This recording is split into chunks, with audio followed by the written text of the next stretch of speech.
Hello friends, good morning. आज हम NCERT class 7 science के 6 चैप्टर को देखेंगे, जिसका नाम है भौतिक एवं रासायनिक परिवर्तन। इसमें किसी भी चीज़ के भौतिक या रासायनिक गुणों में जो भी परिवर्तन होते हैं उसे हम भौतिक और रासायनिक परिवर्तन कहेंगे। ठीक है, जैसे कि पानी में चीनी को घोला जाता है तो उसमें जो परिवर्तन आते हैं, दूध का दही में जमना, दूध का खट्टा होना और खींचे हुए रबड़, ये सभी जो है परिवर्तन को प्रदर्शित करते हैं। तो हम इसमें परिवर्तन की प्रकृति का अध्ययन करेंगे। तो मेन जो होते परिवर्तन दो तरह के होते हैं, भौतिक और रासायनिक। ठीक है, तो यहाँ पे कुछ क्रियाकलाप करवा के बताए गए हैं। तो सबसे पहले यहाँ क्रियाकलाप में जो बताया गया है कि एक पेपर का टुकड़ा लिया गया है, उसको 4 भाग में काट दिया गया, फिर उसके एक भाग को 4 भाग में कट कर दिया गया है, फिर इसको क्या किया गया है, उसी आकार में फिर से लगाया गया है। ठीक है, तो लेकिन जो है कागज़ की जो प्रकृति है वो तो पुनः वापस नहीं आएगी। ठीक है, क्योंकि अब ये कट चुके हैं, तो ये भी एक तरह का परिवर्तन हुआ। उसके बाद जो चाक होता है, उसको अगर चाक पाउडर है उसको एकत्रित करके, ठीक है, उसको क्या किया जाए, उसमें जल मिलाकर पेस्ट बना लिया जाए, उसको सूखने दिया जाए, तो क्या ये फिर से जो है चाक में परिवर्तित हो जाएगा। तो ये भी एक तरह से परिवर्तन है। फिर नेक्स्ट है कि कांच के प्लास्टिक या कटोरे में थोड़ा सा पानी लेने के बाद उसको धूप में रख दीजिए, तो क्या होगा, अब हमारे पास हिमकारी मिश्रण होगा। जो बर्फ़ और जल थे वो हिमकारी मिश्रण में मिला देंगे। ठीक है, तो क्या होगा, क्या फिर से जल ठोस में बन जाएगा। उसके बाद थोड़ा सा जल लेकर उसको उबालते हैं। ठीक है, और उसकी अगर कोई बर्तन उसके ऊपर रख देते हैं तो क्या देखते हैं कि जो भाप निकलती है उससे उस पर जल की कुछ बूंदें आ जाती है। तो ये सभी जो हैं एक तरह से परिवर्तन बताते हैं। ठीक है, तो अगर हम किसी उपयोग किए हुए लोहे की या ब्लेड को अगर उसको पकड़ें और उसको क्या करते हैं कि ब्लेड के मुख्य सिरे को गैस स्टोव पे जलाएं, ठीक है, तो उसके बाद क्या देखते हैं, उसमें उसके रंग में कुछ परिवर्तन हो जाता है। ठीक है, तो इस प्रकार से पदार्थ के आकार, आमाप, रंग और अवस्था, इन सब गुणों में जो भी परिवर्तन होते हैं उनको भौतिक परिवर्तन कहते हैं और इनके गुण को भौतिक गुण कहते हैं। ठीक है, तो ऐसे परिवर्तन से कोई नया पदार्थ नहीं बनता है, बस एक पर एक जो इसका आकार है उससे दूसरे में वो चेंज हो जाते हैं। अगला है रासायनिक परिवर्तन। रासायनिक परिवर्तन में यहाँ बताया गया है कि लोहे में जंग लगना एक ऐसा परिवर्तन है जिसको आप बहुत अच्छे से जानते हैं। लेकिन इसमें क्या होता है कि लोहा जो होता है अगर आप खुले में छोड़ दो तो वायु और जल के संपर्क में आने पर उसमें जंग लग जाता है, और ये जो पदार्थ होता है, जो परत उस पर जमती है वो जंग होती है, और इस प्रक्रम को जंग लगना कहते हैं। ठीक है, उसके बाद हम देखते हैं अगला क्रियाकलाप। यहाँ पर जो है एक मैग्नीशियम का पतला फीता लिया गया है, यानी टुकड़ा तार का, और इसके सिरे को रेगमाल से साफ़ करके उसको मोमबत्ती के लौ के पास ले जाया जाता है। तो जब हम इसे मोमबत्ती की लौ के पास ले जाते हैं तो वहाँ एक चमकदार सफ़ेद रंग की ये प्रकाश देती हुई ये जलने लगती है। ठीक है, तो बाद में जब ये पूरी जल जाती है तो एक श्वेत भस्म यानी कि पाउडर बच जाता है। ठीक है, तो ये भी एक तरह का परिवर्तन है, लेकिन इस परिवर्तन में क्या हो रहा है कि कोई एक नई चीज़ बनती है। ठीक है, कोई एक नया पदार्थ बनता है। रासायनिक परिवर्तन का ये मुख्य गुण है। भौतिक परिवर्तन में ऐसा नहीं होता है। यहाँ पे जो अभिक्रिया थी वो हमने मैग्नीशियम की तार ली थी, और जो जल रहा था वो ऑक्सीजन के प्रेजेंस में, तो मैग्नीशियम प्लस ऑक्सीजन मिलकर बनाते हैं मैग्नीशियम ऑक्साइड।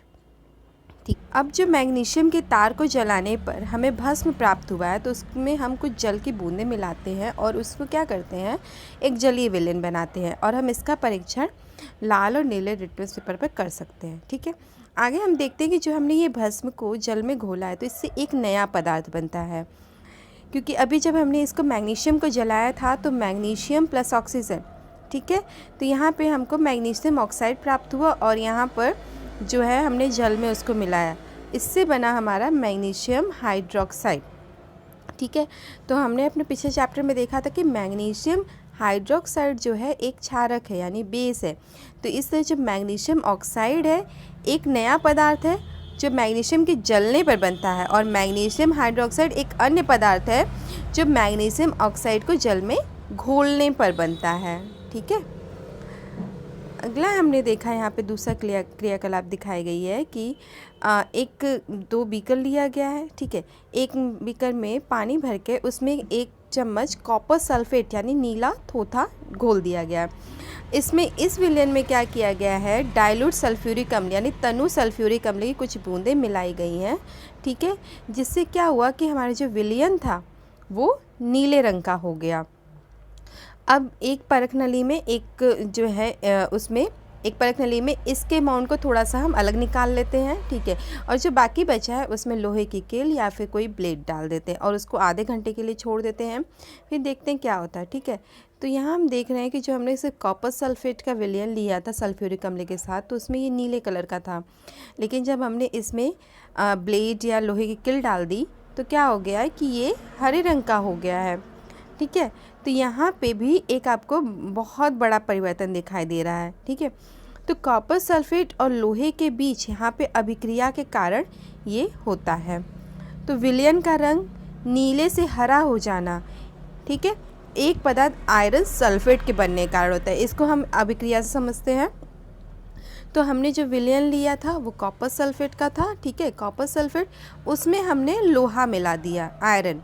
तो इसमें क्या हो गया, ये बन गया आयरन सल्फेट का विलयन यानी FeSO4 हरा और ये इसमें कॉपर अलग निकल गया। तो ये एक नया पदार्थ बना, ठीक है।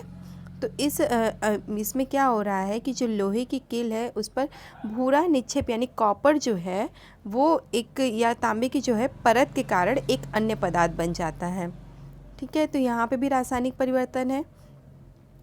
अगला है कि किसी परख नली में अगर 1 चम्मच आप एक सिरका ले लीजिए, ठीक है, और उसमें चुटकी भर खाने का सोडा, ठीक है, तो उससे क्या होगा, उसमें बुदबुदाहट की आवाज़ आती है। तो इससे क्या होता है कि इसमें गैस निकलती है। तो अब इस गैस को चूने के पानी से गुजारते हैं, ठीक है। तो चूने के पानी में गुजारने पर इसमें जो परिवर्तन दिखाई देते हैं, सिरका, एसिटिक एसिड, खाने का सोडा यानी कि सोडियम हाइड्रोजन कार्बोनेट, इसको जब मिलाया गया यहाँ पे तो यहाँ कार्बन डाइऑक्साइड गैस निकली, ठीक है, और अन्य पदार्थ। तो यहाँ से जो गैस निकली है उसको चूने के पानी में प्रवाहित किया गया है। तो कार्बन डाइऑक्साइड और जो चूने का पानी था उसके बीच भी अभिक्रिया होती है। तो वहाँ पे कार्बन डाइऑक्साइड, चूने का पानी यानी CaOS ट्वाइस, इसके बीच जब अभिक्रिया की गई तो यहाँ पे बना कैल्शियम कार्बोनेट और जल, ठीक है। तो जब हम कार्बन डाइऑक्साइड को चूने के पानी में प्रवाहित करते हैं तो वहाँ पे कैल्शियम कार्बोनेट बनता है जिससे चूने का पानी दुधिया हो जाता है, ठीक है। तो जो चूने का जो पानी है वो दुधिया हो जाना कार्बन डाइऑक्साइड का मानक परीक्षण है। इसको हम आगे के चैप्टर में और अच्छे से देखेंगे। तो इस प्रकार से हमने अभी तक जितने भी क्रियाकलाप देखे उन सब में कुछ न कुछ परिवर्तन थे, यानी कि नया पदार्थ बन रहा था। तो हमने जब कॉपर सल्फेट का लोहे के साथ अभिक्रिया करवाई तो वहाँ पे बने थे आयरन सल्फेट और कॉपर, ठीक है, ये दोनों नए पदार्थ थे। अगला हमने देखा था सिरका और खाने का सोडा जब हमने मिलाया तो वहाँ पे कार्बन डाइऑक्साइड बने थे जो चूने के पानी को दुधिया कर दे रहे थे। तो इस प्रकार से वह परिवर्तन जिसमें एक अथवा एक से अधिक नए पदार्थ बनते हैं रासायनिक परिवर्तन कहलाते हैं। रासायनिक परिवर्तन को रासायनिक अभिक्रिया भी कहते हैं। तो इस तरह से जो रासायनिक परिवर्तन है हमारे जीवन में बहुत ही ज़्यादा महत्वपूर्ण है, क्योंकि इससे नए पदार्थ बनते हैं, जैसे कि भोजन का पाचन होना, फलों का पकना, अंगूरों का किण्वन, ठीक है, ये सारी जो है रासायनिक अभिक्रियाएं होती हैं और ये अलग अलग श्रृंखला में पूरी की जाती हैं। तो उपयोगी अन्य पदार्थ जैसे प्लास्टिक और अपमार्जक डिटर्जेंट्स को रासायनिक अभिक्रियाओं द्वारा ही बनाया जाता है, ठीक है। तो इसकी जो वास्तविक में जो प्रत्येक नए पदार्थ की जो खोज है वो रासायनिक परिवर्तनों का अध्ययन करके ही हमें प्राप्त होती है। तो आगे हमने देखा कि जैसे नए उत्पाद होते हैं कि अतिरिक्त रासायनिक परिवर्तन में और भी घटनाएं होती हैं। अगर हम आप सिर्फ देख रहे हैं कि लास्ट में क्या उत्पाद बन रहा है, ठीक है, लेकिन उसके पहले भी उसमें बहुत सारी क्रियाएं होती हैं, जैसे ऊष्मा, प्रकाश या फिर अन्य प्रकार की जो विकिरण होती है उनका जो ना निर्मुक्त होना यानी बाहर निकलना या फिर अवशोषित होना, ठीक है। दूसरा है ध्वनि का उत्पन्न होना, गंध में परिवर्तन होना या फिर किसी नई गंध का बनना, रंग में परिवर्तन होना और किसी अन्य गैस का बनना। तो ये सारी जो प्रक्रियाएं हैं ये रासायनिक परिवर्तन में ही होती हैं।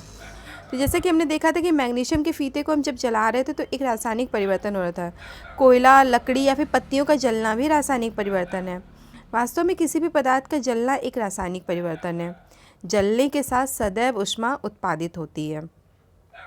पटाखों का विस्फोट एक अन्य रासायनिक जो परिवर्तन, उसमें क्या होता है, ऊष्मा, प्रकाश, ध्वनि और अरुचिकर गैसें भी उत्पन्न होती जो वायुमंडल को प्रदूषित करती हैं। इसीलिए पटाखों को न जलाने की सलाह दी जाती है। तो जो हम भोजन सामग्री रखते हैं उसमें भी जो बासी हो जाता है उसमें से दुर्गंध आ जाती है, तो एक तरह से वो भी रासायनिक परिवर्तन हो जाता है। ठीक है। एक हमारे सुरक्षात्मक आवरण, हमारे जो वायुमंडल है उसमें एक ओजोन की परत होती है जो सूर्य से आने वाली जो हानिकारक पराबैंगनी जो विकिरण होती है उसको अवशोषित कर लेती है और उसको ऑक्सीजन में परिवर्तित कर देती है। ठीक है। ये ऑक्सीजन जो है वो ओजोन से अलग होते हैं और ये अगर ये पराबैंगनी विकिरण अगर अवशोषित नहीं होते हैं तो ये पृथ्वी पर पहुंचकर हमें बहुत ही हानि पहुंचाएंगे। ठीक है। तो इस तरह से हमने और देखा आगे परिवर्तन कि अगर हम सेब, आलू, बैंगन इन सबको अगर काट के थोड़ी देर के लिए रख दें तो क्या होता है, वो भूरे होने लगते हैं। तो इस तरह से हमने उसमें भी काफ़ी परिवर्तन देखते हैं। आगे देखते हैं लोहे में जंग लगना। ठीक है। तो अब लोहे में जंग लगने पर क्या करते हैं कि अभी हमने देखा कि उसमें भी लोहे पर जो जंग लगती है तो वो भी एक रासायनिक परिवर्तन है। तो इसको हम पुनः एक बार देखते हैं कि जो लोहे का उपयोग है वो पुल बनाने, जहाज़ बनाने, कार, ट्रक इन सब को बनाने के लिए यूज़ किया जाता है। इसलिए इनसे जंग जो लगती है वो उनसे बहुत ही ज़्यादा हानि पहुंचती है। तो जो जंग लगने की प्रक्रिया है उसको हम समीकरण से व्यक्त करते हैं। लोहा Fe, ऑक्सीजन और जल। जंग हमेशा जल यानी जलवाष्प या फिर वायु, मतलब जलवाष्प और वायु दोनों के संपर्क में आने पर ही लोहे पर जंग लगती है।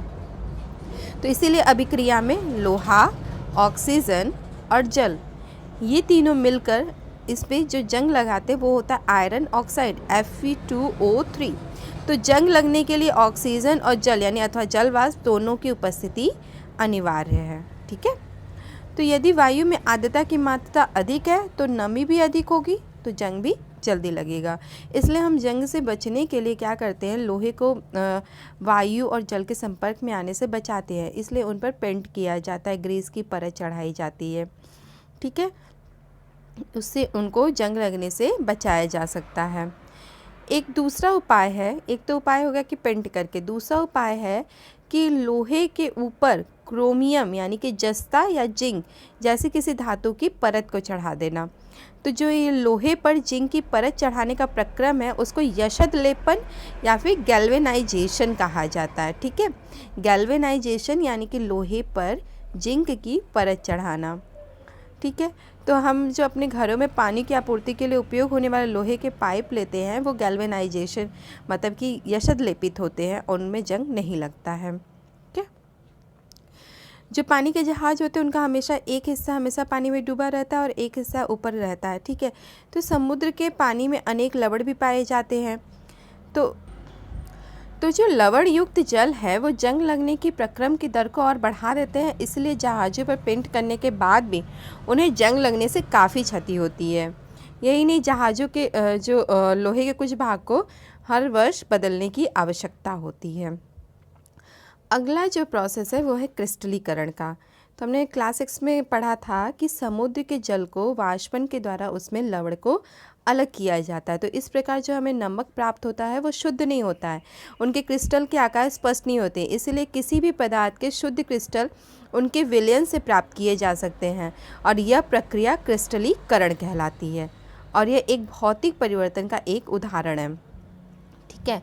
तो यहाँ पे बताया गया है कि किसी बीकर में लगभग 1 कप जल लीजिए और उसमें डाइल्यूट सल्फ्यूरिक अम्ल डालें। उसके बाद उसको गर्म करें और उसको उबालते रहें। ठीक है। और उसमें उसके बाद कॉपर सल्फेट का चूर्ण जो है लगातार मिलाते रहें और तब तक मिलाते रहें और उसको जब तक कि उसमें जो होते हैं कॉपर सल्फेट को घोलना संभव ना हो। ठीक है।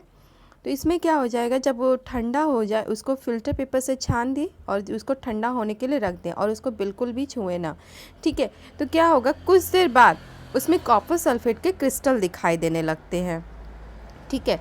कॉपर सल्फेट के क्रिस्टल दिखाई देने लगते हैं, तो इससे क्या होता है कि ये जो है इस विलयन में एक तरह का परिवर्तन होता है। ठीक है, एक तरह से भौतिक रासायनिक दोनों तरह के परिवर्तन भी हम देख सकते हैं। तो यहाँ का हमारा प्रमुख शब्द है रासायनिक परिवर्तन। ठीक है, तो किसी पदार्थ का नए पदार्थ में बदलना एक तरह से रासायनिक परिवर्तन कहलाता है। रासायनिक अभिक्रिया, ठीक है, रासायनिक अभिक्रिया में किसी दो चीज़ों के मिलने से कोई नया पदार्थ बनता है तो वो रासायनिक अभिक्रिया कहलाती है। क्रिस्टलीकरण में किसी पदार्थ को शुद्ध करना यानी उसके क्रिस्टल्स को अलग करना क्रिस्टलीकरण कहलाता है। यशद लेपन यानी कि लोहे पर जिंक की लेयरिंग करना यशद लेपन कहलाता है। भौतिक परिवर्तन किसी पदार्थ के भौतिक गुण यानी आकार, माप, साइज में उसके परिवर्तन होना भौतिक परिवर्तन कहलाता है। जंग लगना यानी लोहे का एक रासायनिक परिवर्तन जो उस पर जंग लगकर, ठीक है, उसको ख़राब कर देता है, यानी कि Fe2O3 जो कि लोहे का जल और वायु के संपर्क में आने से होता है। हमने आज के चैप्टर में जो इम्पॉर्टेंट पॉइंट्स देखे वो है कि परिवर्तन दो प्रकार के, भौतिक और रासायनिक। भौतिक परिवर्तन में पदार्थों के भौतिक गुणों में कुछ परिवर्तन होते हैं और इन परिवर्तनों में कोई नया पदार्थ नहीं बनता और ये उत्क्रमणीय हो सकते हैं। रासायनिक परिवर्तन में नए पदार्थ बनते हैं और कुछ पदार्थ को क्रिस्टलीकरण के द्वारा उनके विलयनों से शुद्ध अथवा अशुद्ध अवस्था में प्राप्त किया जा सकता है। तो ये रहा आज का हमारा चैप्टर। हमारा वीडियो कैसा लगा हमें ज़रूर बताइएगा। इससे रिलेटेड कोई भी क्वेरी होगी तो हमारे कमेंट बॉक्स में ज़रूर लिखिएगा। ठीक है, thank you, have a good day.